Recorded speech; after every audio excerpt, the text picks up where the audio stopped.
It must be one of the most amazing flying stories of all time. One that is still hard to believe. An airliner full of passengers out of control at 17,000 feet. And the pilot is stuck outside the plane. In the cockpit, 3 frightened flight attendants are clinging to his legs. If he slips from their grasp, the captain's body could be sucked into the engine and bring down the plane. At the controls, a young co-pilot is battling to get the plane to the nearest airport. Mayday! Mayday! Mayday! Welcome to Mayday 5390! The lives of 87 passengers and crew hang by a thread. A lot of people go through life thinking it'll never happen to me. But you tend to go through life thinking it can. I said I thought I was going to die, more than I thought we were going to die. This bizarre accident tested the limits of human survival.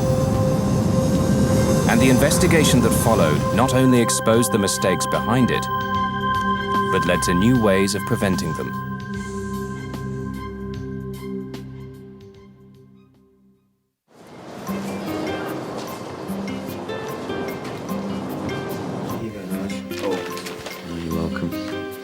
For the crew of the British Airways flight from Birmingham, England to Malaga, Spain, the 10th of June began like any other day.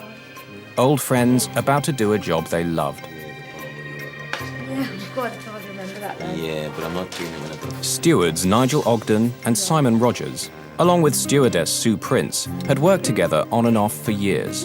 Anyway, They're an experienced, capable team that takes pride in its work. At Birmingham, all the cabin crew and all the pilots, they all knew each other. We're all on first-name terms. Simon was a good friend of mine anyway, because we, just go out for a beer or a curry or whatever like that. Everybody was friendly to everybody else. The one new member of the group was Alistair Atchison, an experienced co-pilot he'd just driven down from Manchester that morning.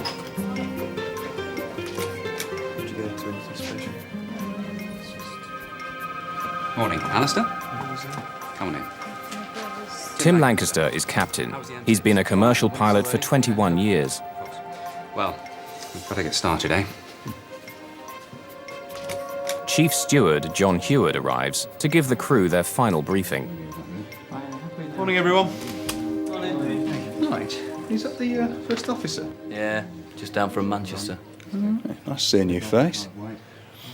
Okay. Malaga. Right, looking forward to this. Right, Nige, you can sit up with me up front and talk rugby. Sue, where would you like?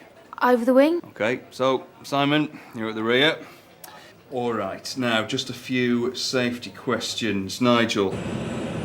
Before takeoff, the co-pilot performs a walk-around, checking the outside of the aircraft for anything wrong. In the cockpit, Captain Tim Lancaster reviews a log of the maintenance carried out on the plane the day before. Everything okay? Fine. She's just come out of maintenance by the look of it. Nothing much though. Just changed the windscreen. Many of the passengers know the flight well and are looking forward to a relaxed trip to Spain.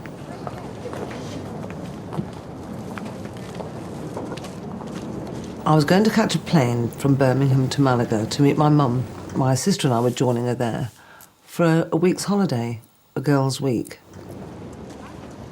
I live in the south of Spain, and 2 or 3 times a year I come back to see my grandchildren and also my mother. So everyone lives near Birmingham, so that's the route I normally take, Malaga, Birmingham.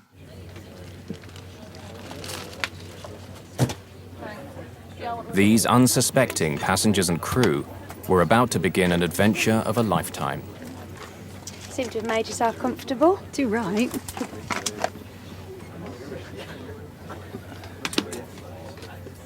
Ladies and gentlemen, this is your captain speaking. My name is Tim Lancaster. Welcome aboard this British Airways flight to Malaga.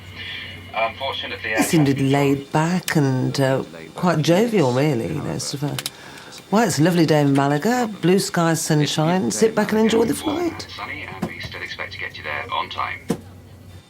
Birmingham Tower, Speedbird 5390. We're ready to start and push. Speedbird 5390. Clear to start and push. Ladies and gentlemen, we are now going to take you through our safety procedures and equipment. As this information is For your benefit, we ask you to watch and listen carefully. Clear to start engines. Starting number 2. Emergency exits are on both sides. The stewardess and it shows you the emergency exit and all the emergency gear. And of course, nobody's really watching. One chap was quite blasé, he was reading the Times, and people weren't really bothering because we've all been on flights and, you know, it's no big deal. The air can be topped up by using the mouthpiece, and there is a whistle for attracting attention.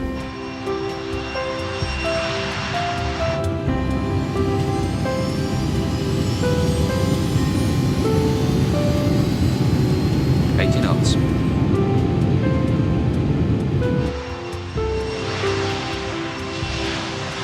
The BAC 111 was known as the Jeep of the skies, a workhorse that was easy to maintain and had a good safety record.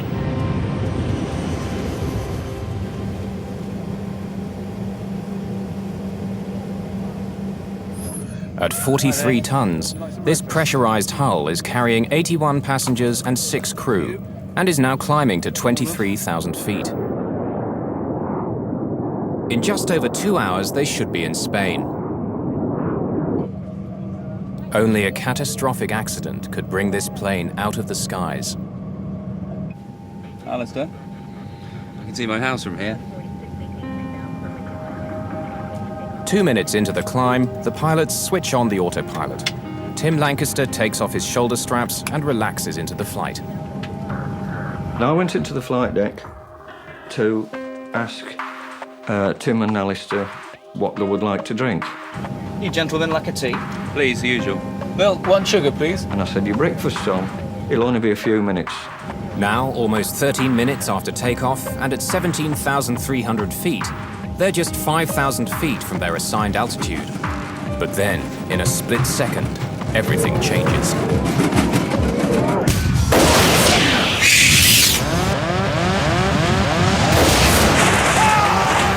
With a huge explosion, the captain's windscreen blows out into the sky. Almost immediately, a white fog forms. A sort of really intense stomach, body-shaking thud.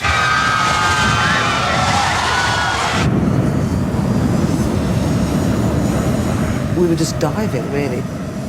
And then we started to judder like this.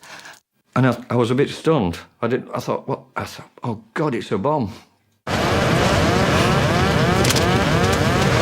Alistair, the co-pilot, is suddenly fighting for control in a 350-mile-an-hour wind. There's no time to think about the captain, who's been blasted out of the window by pressurized air escaping from the aircraft. The rushing wind pins Captain Lancaster to the roof of the cockpit.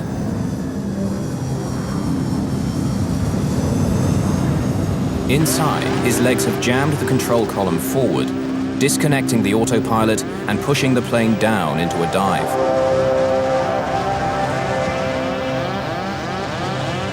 Alistair Acheson needs all his flying experience now. He's on his own.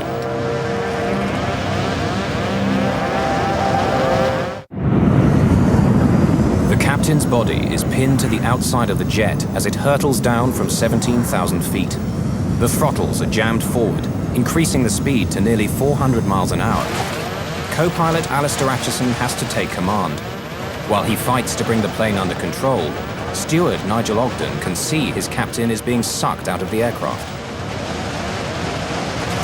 And I looked in, the flight deck door was resting on the controls, and all I could see was Tim out the window. I jumped over, put one foot in the captain's footwell, and the other one was down the side of his seat. I just grabbed him before he went out completely. Nigel Ogden holds on to the captain for dear life. Outside, a 390-mile-an-hour blast of wind at minus 17 degrees centigrade smashes into Tim Lancaster's body. The tornado in the cockpit is giving Acheson major problems.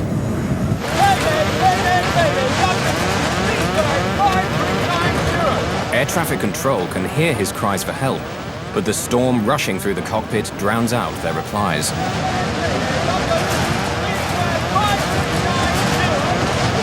The captain's feet are still pushing against the control column, and Alistair is struggling to get full control of the plane.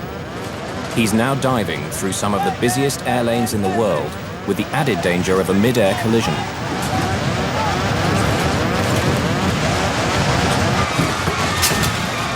From the cabin, lead steward John Heward sees the chaos in the cockpit and does what he can to help. I looked up and there was Nigel sort of hanging across the seat in the flight deck. In front of me, the flight deck door had fallen forwards and trapped itself between the actual door frame and the throttles of the aircraft. So I literally stamped on it twice, and it literally broke into 3 or 4 pieces. Behind, on the wall of the flight deck, there is a spare seat for anybody to observe the flight or whatever.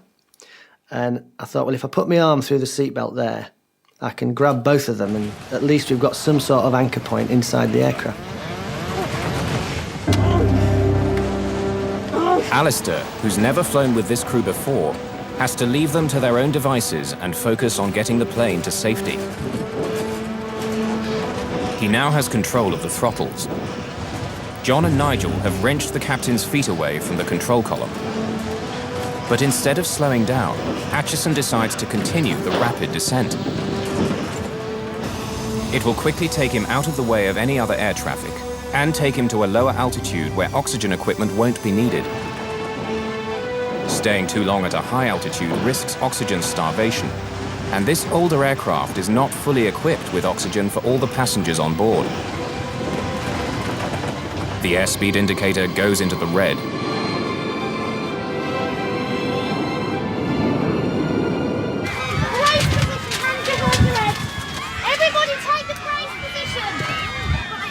In the cabin, the 2 other stewards, Sue Prince and Simon Rogers, are trying to prepare the passengers for what they hope will, at worst, be an emergency landing.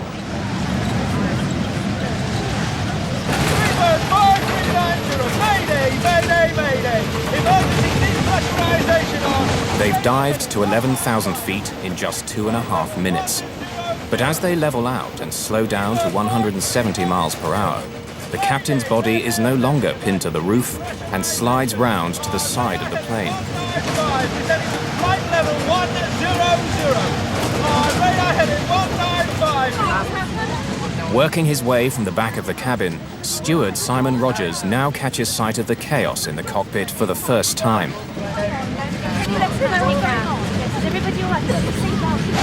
Now the aircraft had got to sort of flying fairly level, Simon came up from the back. Nigel was beginning to get really sort of achy now with his arms, and I knew he wasn't going to let go unless he was sure that Tim wouldn't fly out of the window. We all had fear in our eyes. We were all worried sick because we thought, you know, either Tim's going to die or we're going to die, you know. That was going through my mind. But it was up to Alistair then, and it was up to us 3, Simon and John and myself, to hold on to grim death. Mayday, Mayday, Mayday! All I remember is Tim's arms flailing out. His arms seemed about 6 foot long. And I'll never forget that. His eyes were wide open. I mean, his face was hitting the side of the side screen, but he didn't blink. And I thought to myself, and I said to John, I said, I think he's dead. I think he's dead. And I said, you and Sil have to hold on. I can't hold on anymore. I can't hold on anymore. I've lost the feeling in my arms.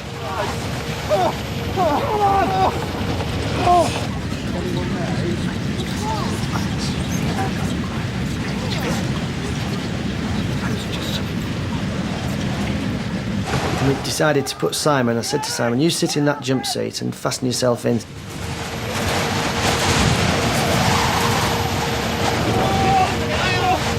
With Simon sitting in the seat, we'd freed Tim's legs from between the control column and the seat. So we hooked his feet over the back of the captain's seat, and then Simon literally put his hands on the top, just so he was holding his ankles down.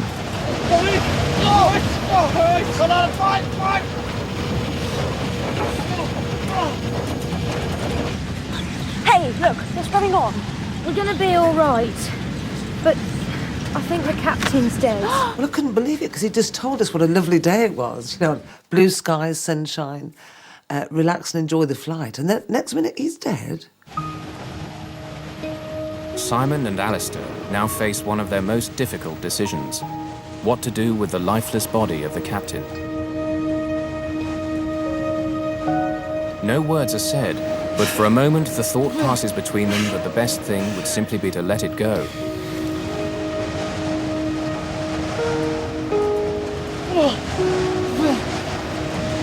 No! Can you hold on to it, please? But Alistair's order isn't simply an act of compassion. Releasing the body at the position it was in, it would have gone close to the upper area of the wing.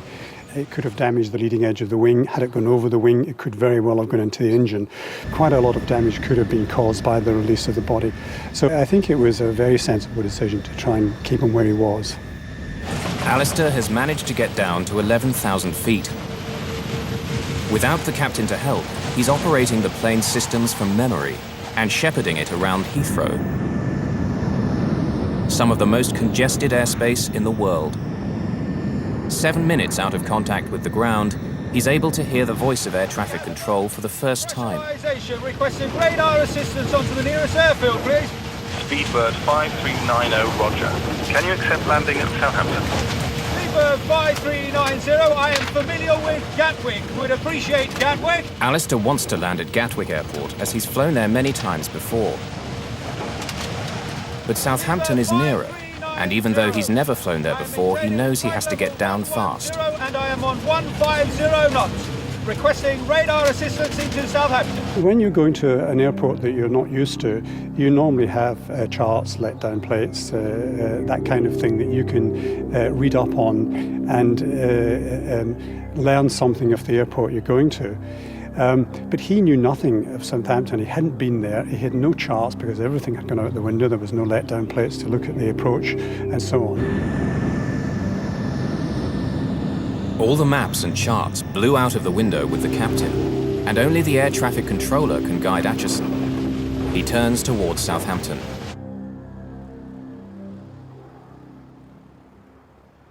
Southampton, this is Speedbird 5390. Do you read? Speedbird 5390, good morning. Identified on handover from London radar 6 miles west of Southampton Airfield. What is your passing level? Roger, sir. I am not familiar with Southampton. Request you shepherd me onto the runway. When he spoke, he was obviously stressed. It sounded as if he was under a fair bit of pressure. What is your number of persons on board? We have 84 passengers on board, and I think that will be all until we are on the ground. Roger, that's copied. I've been advised it's pressurisation failure. Is that the only problem? Negative. The captain is half out of the aeroplane, I understand. I believe he's dead. Roger, that is copied. My feeling was when he told me what was going on, it was one of disbelief because it doesn't actually happen. You know, it's one of these things that you see in films that happens in films, but it doesn't happen in real life. And it was sort of the hairs in the back of the neck go up and there's this feeling down the spine, the tingle down the spine, and you think, no, it's not for real, but it's got to be. Flight attendant holding on to him, but requesting emergency facility for the captain. I think he is dead. Affirm. What is your passing level? Leaving flight level 5,500 feet on 1019. Roger, that's copied. I'll give you a little bit more space, then I'll turn you onto a heading of 180. Yeah, it's a full emergency. It's a 111. Rundle contacts the emergency services at the first opportunity. I don't know how many people are on board, but I'll let you know.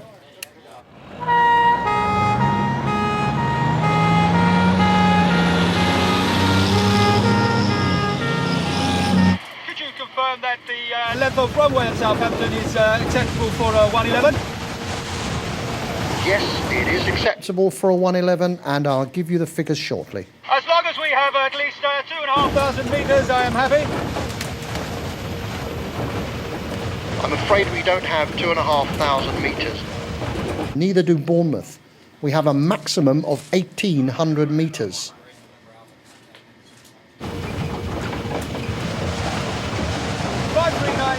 Atchison is concerned that the plane is above its maximum landing weight, being full of fuel for the journey to Malaga. And the BAC 111 can't dump fuel. If the runway isn't long enough, he faces more problems.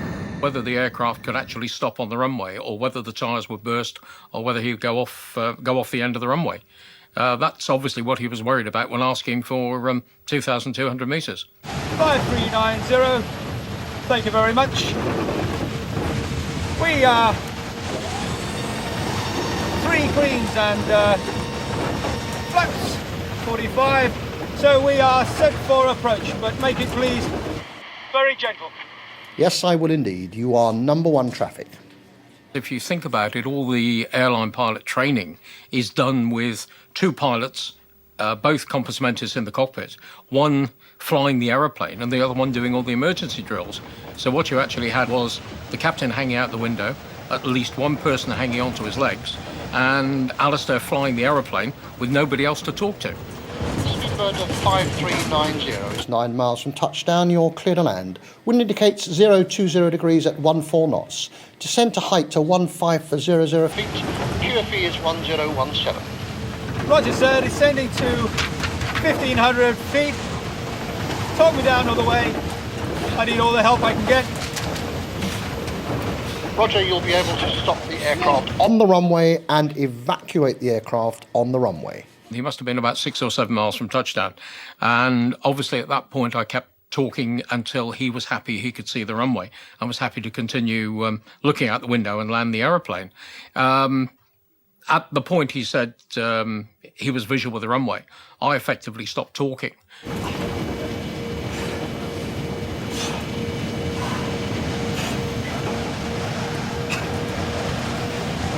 not acknowledge unless requested. It will be an uninterrupted talk down, but feel free to interrupt if you feel you need to. 5390, thank you very much. I have the runway in sight. Thank you, you are clear to land. Do you wish me to continue with any further information? Negative.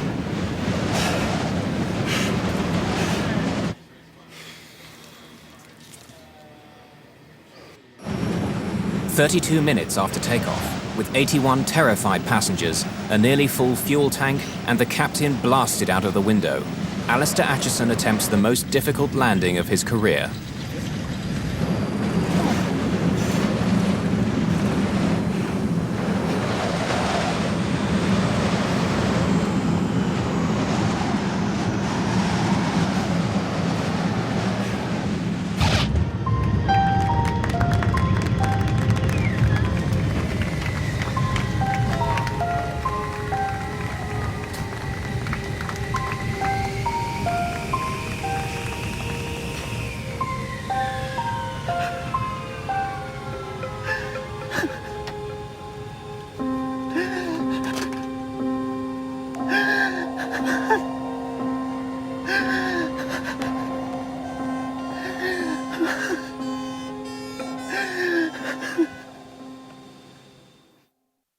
At 8:55 a.m., flight BA 5390 makes a perfect landing at Southampton Airport.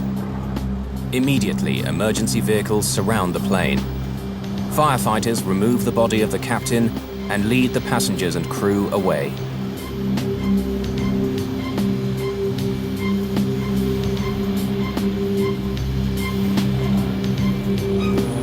I remember seeing the co-pilot, the man who really, if it wasn't for him, we'd have been on the other side by now, and is walking down the runway very slowly, shaking his head, and he got an ambulanceman walking with him with his arm around the shoulders of the co-pilot. And the co-pilot was shaking his head as if... I remember that distinctly. I don't know why, but I do.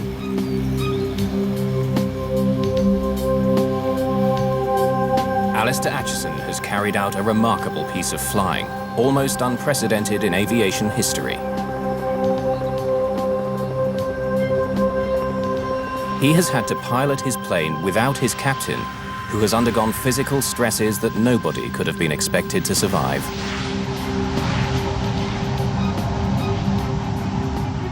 I think these extreme conditions no one expects to occur in their lifetime. His survival time must have been measured in no more than tens of minutes as he became colder and colder and his body systems began to shut down.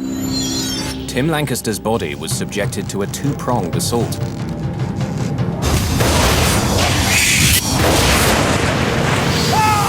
The physical violence that his body suffered being blown out of the plane, and the extreme cold and lack of oxygen at 17,000 feet.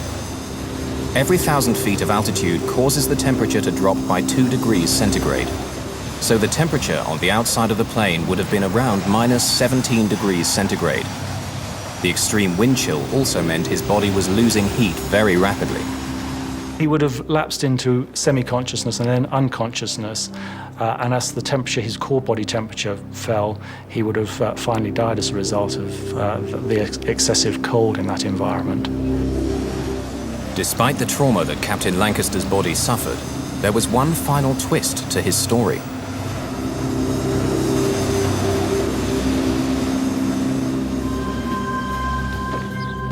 It's only once I've ever been here, and that was 10 years ago, 15 years ago. In the Oxfordshire countryside, John Heward and Nigel Ogden are visiting one of their crew members who shared their horrific experiences. Here he is. Hi, guys. John, how are you? Nice to see you. Nice to see you, mate. Nigel, come in. Hi. Like on SCP, when you go in and you've got to pretend... The captain of that fateful flight, Tim Lancaster, somehow survived his horrific ordeal. There were no fatalities on BA 5390. That's it now, you can go on a 3-day cruise across there. As his frozen, lifeless body was removed from the plane, nobody thought that Tim could have survived such punishment. But remarkably, he was slowly beginning to emerge from his horrific adventure. Tim, can you hear me? I regained some consciousness on the ground at Southampton because I remember big red and white things, which were obviously fire engines and ambulances, not people and not conversation. And then my next clear, lucid thoughts are in hospital in Southampton. Over the next few days, all the bits eventually arrived back in my sort of consciousness, and I put the jigsaw together and, sort of played the whole story for myself and understood what had happened.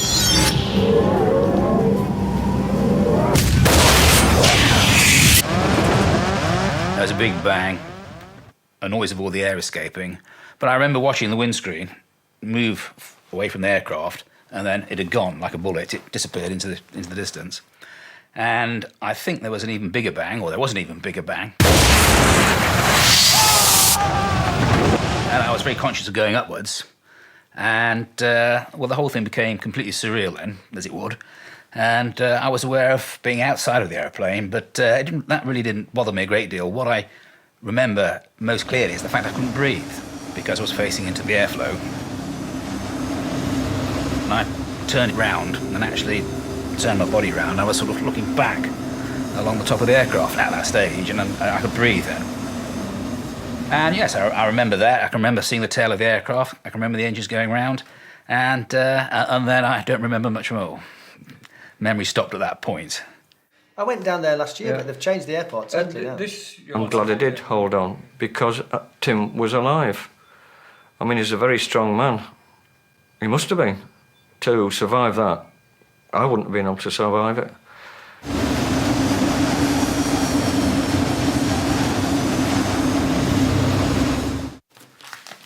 That's all very dramatic. It is, isn't it? Tim Lancaster's survival was little short of miraculous. He'd been minutes away from death. It was Alistair Acheson's flying that saved his life. His quick thinking in getting the plane to the ground in only 22 minutes saved Lancaster from dying from the effects of exposure. And by pure chance, the physical trauma he suffered was limited. It included a bone fracture in his right arm and wrist, a broken left thumb, bruising, frostbite and shock. Remarkably, within 5 months, Tim Lancaster had made a full recovery and was flying again. Speedbird 539. Of course, the captain wasn't the only one to go through a horrific experience. Battling with the controls whilst a tornado raged through the cockpit was something no commercial pilot could be trained for.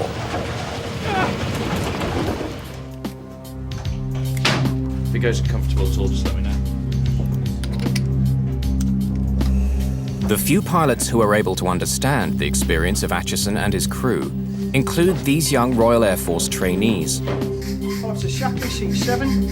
Flying Officer Bolton, seat 3. They are being put through a simulation of an explosive decompression in this hyperbaric chamber. It duplicates the effects of a window blowing out at 25,000 feet. Individual intercoms. Checked and operated. All connections. Checked and firm. Console checks are complete. Clear to claim instruction of the medical officer. Climbing to 8,000 feet at 4,000 feet per minute. The atmospheric pressure is initially set to 8,000 feet. This is the pressure inside the sealed cabin of most commercial aircraft. Anyone can survive this for many hours with no ill effects. Any higher than that, and the experience is very different. Is enabled. Students, listen in. Will all students please indicate with a clear thumbs up that they are ready for rapid decompression? 8 thumbs, rest your thumbs. Students, stand by for rapid decompression. In 5, 4, 3, 2, 1, now. The mist in the hyperbaric chamber is identical to the fog formed when the window blew out on BA 5390. At the instant of rapid decompression, the air in the cabin can no longer hold onto its water vapor, which is then released into the atmosphere as fog.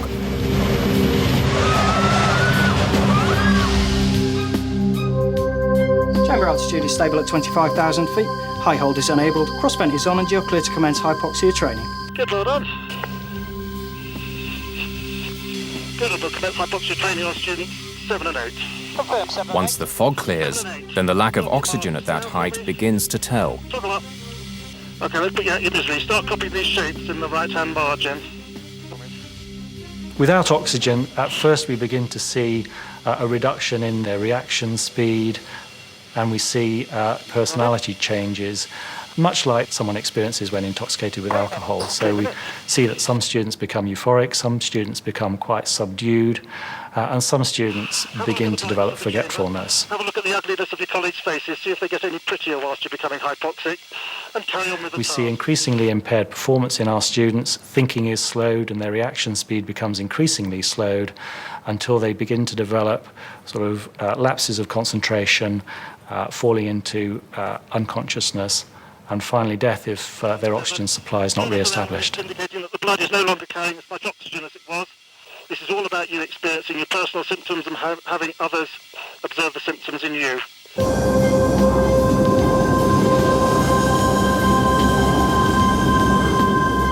Flying alone, battling nearly 400-mile-an-hour winds, and defeating the possibility of oxygen deprivation, Alistair Acheson's achievement in saving Flight 5390 was outstanding.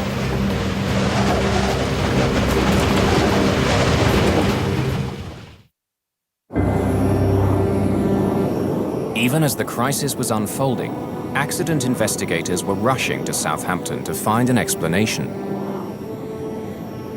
On the ground at Southampton Airport, the search for clues begins.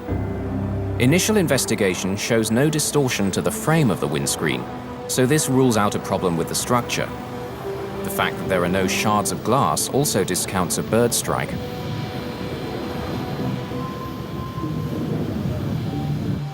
Stuart Culling, senior investigator with the Air Accident Investigation Branch, has little to go on.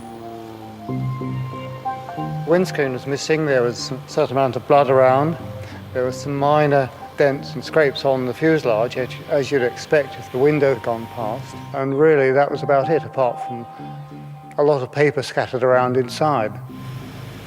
One of his first clues comes from the log recovered from the plane.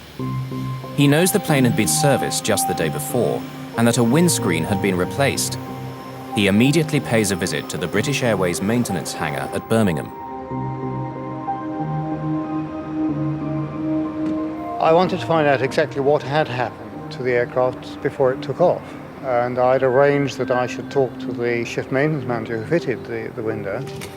There was a slight problem there because he'd been on night duty, and consequently he had finished his shift at roughly the same time as the windscreen came out of the aircraft, and he wasn't in a fit state to be interviewed. He needed to get some sleep. Stuart Culling. Good morning. Nice to see you. I was expecting you. Yes, good. Thank you very much. Is this the hangar in question? This is the main hangar, yes. Yes. So in the meantime, I looked around the facility. I made sure that any paperwork and any records of the aircraft had been identified and taken away so they couldn't be accessed by anyone else, and waited until he came in.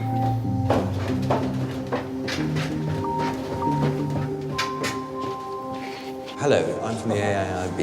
Yes, and this is my colleague. What I'd like to do today is just find out what went on during that shift pattern and how it went. Thank you very much. Did you notice anything about the window itself, any stress marks that were worrying you? My first conversation with the shift maintenance manager was relatively general, because at that stage we had no evidence that was relevant. Yourself, you didn't delegate it to somebody else and then check Stuart, it? there's a phone call for you, just come in. Oh, right. Would you mind if I took this and come back? So I took the call and found that it was information about the windscreen which had been found near Didcot, and there were something like 30 bolts found with it, most of which were one size short in diameter, one size too small in diameter. It was a crucial error. On some planes, windscreens are fitted from the inside and use the internal pressure inside the cabin to keep them in place. But on the 111, the windscreen is bolted on from the outside. Any weakness in the bolts could mean that the pressure inside the plane would blow the windscreen out. It appears Culling has very quickly found the mistake and the guilty man. I've had some news which I think is very relevant. I've heard from my colleagues who are working on the bolts. They tell me they're the wrong bolts. They're the wrong diameter. No, that's not possible. They're exactly the same bolts that I took out of there. He's a professional man. He's very keen on doing things, to his mind, in the interest of the company. And he's suddenly told that he's put a windscreen in using bolts of the wrong size. And he's absolutely shocked. I can show you. I'll show you the bolts I got out of there. One thing that came out was that he said, oh, the old bolts went into a waste bin in the hangar where he did the job, and they may still be there. So we rushed across to the waste bin and found something like 80 discarded bolts. Here. They'll be in here. This is where I put them. These are the bolts. And these are the ones you checked against the new ones? That's right. Yeah, I took from the carousel. It was really excellent evidence. Gold as far as I was concerned. Well, I'll take these away. Okay. By comparing the maintenance manual to what the engineer had told him, Culling is quickly able to identify the first part of the sequence, what went wrong the previous night when the window of the BAC 111 had been replaced. We went through the whole chain of events that had occurred, and we found that there were something like 13 different anomalies which led to the fitting of the bolts. And had any of these caused him to think, the sequence of events would not have continued and there wouldn't have been an accident.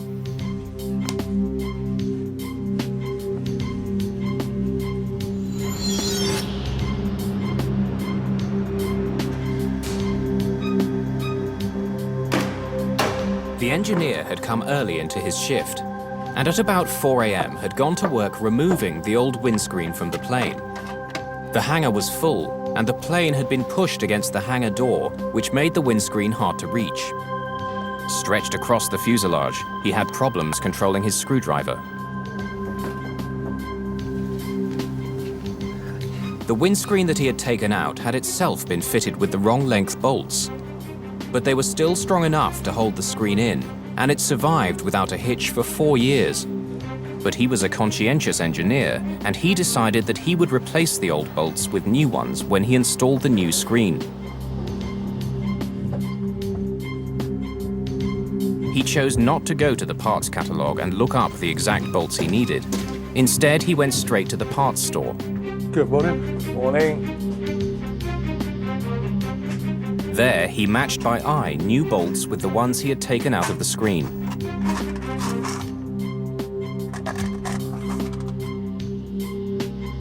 His eye match was good, and he found a few fresh bolts of exactly the same type in a drawer.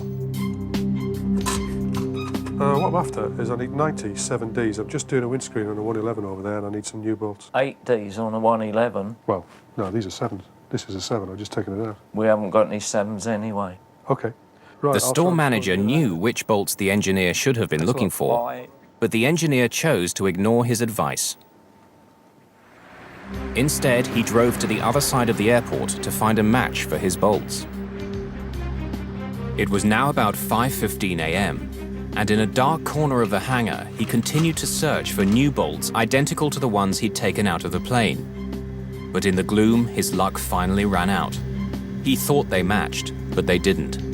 He picked bolts that were just over 2/100ths of an inch too narrow for the job.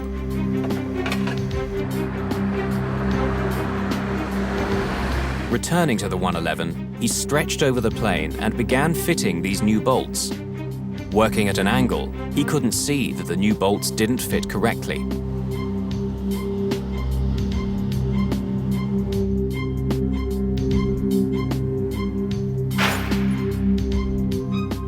Signing off at 6 a.m., the engineer had managed to get his work done in time.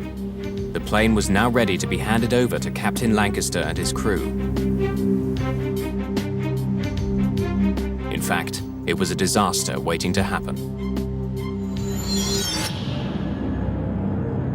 The morning of the next day, the 111 was at 17,300 feet. The difference in pressure between the sealed hull of the jet and the thin atmosphere was climbing quickly to the half-ton per square foot it would reach at 35,000 feet. This pressure was looking for a weakness, and it found it. For Culling, finding out what had happened that night is only the first step. No one had hidden from him what they'd done, but he knows that he has to go deeper to understand the reasons behind this horrific sequence of events, why the engineer did what he did, and whether this was an isolated incident or the symptom of a bigger problem.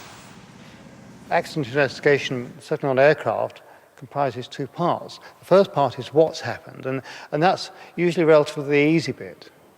The second part is why did it happen? Why did the engineer ignore procedure, bypass the technical manuals, and ignore helpful advice? Culling's search for the answers was in its own way revolutionary. If we talk to people without giving them a warning, we felt we'd get more information because they'd be freer to discuss it. If we gave them a formal caution, as it were, we thought that they would dry up. Coffee? Yes, please. Great. How was the journey in? Oh, well, usual stuff. They decide to talk to the engineer well away from the hangar in a cozy hotel room. Well, thanks for coming in. To gain insight into the methods of the maintenance engineers, Culling then does something no one had done before. He brings in a behavioral psychologist. So, there you go. Is the aircraft normally in the hangar when you're doing that? Psychologists had been used before to analyze why pilots make mistakes under pressure. It's a discipline called human factors. But in 1990, using human factors in engineering was unheard of. I wanted a professional slant on what is really psychological territory. I would hope that as far as the shift maintenance manager was concerned, that it gave him extra confidence that we were trying to be even-handed and that we were trying to get to the bottom of it. You know, the parts catalogue. When you're getting the bolts out, do you go straight to the parts catalogue, or do you just sort of... Not usually. Right. No, if I've got a set of screws and there's the same screws, I just go get them out of the carousels. Right. You find it's easier to do it visually? It was, in that case, easier to do it visually from the bolts you take now? Yeah, because they're the same bolts that come out, the same ones go back in, so same size bolts, there's no difference. And if it worked before, it must be the right bolts? Yeah, it's just replacing like with like, really. Yeah, because it had been flying. We were somewhat horrified that they had admitted those things to us, because after all, we were officially, in inverted commas, and they were quite proud of them. We would have thought that had they used such practices, they would have kept very quiet about it. If I'd had to go check with the computers what bolts I needed and what parts and how to fit the thing, then there was a good chance it wouldn't have been flying at the time it was meant to be. Good, good. So, when you're doing the job now, you're an experienced engineer, it might not be by the book all the time, like you would train somebody who was new. No, not usually. We've been doing these things for years. Culling was stunned by what he was hearing, but there were more revelations to come. The engineer's dangerous approach was becoming clearer by the minute. You trusted your own knowledge better than the store supervisor's knowledge? Well, I'm an engineer. I got 7D bolts out, so I put 7D bolts back in. That's, well, you know, no problem with that. It's that simple. So you trusted that the aircraft had been flying, so therefore they must have been the right bolts? Yeah, that aircraft had done lots of hours with that windscreen. Their whole aim was to expedite work through their station. They had a lot of work coming. It was all done at night, and in many cases they had more work than they could reasonably handle. And they had devised little stratagems to get round that. Culling and the psychologist's insights made their way into the first draft of the report. It said that there were systemic faults in the maintenance procedure in Birmingham. But under pressure from British Airways lawyers, and because they hadn't carried out their investigation following normal procedure, the final report was forced to change its emphasis. Hour by hour, I mean the Treasury solicitor or whoever was advising the branch confirmed that under natural law it was unfair to use that information because we hadn't gone through the whole procedure. And so we had to remove that from the report. The investigators had never produced an accident report like it. Working with the psychologist, Culling developed a completely novel way of using human factors to explain why this accident happened.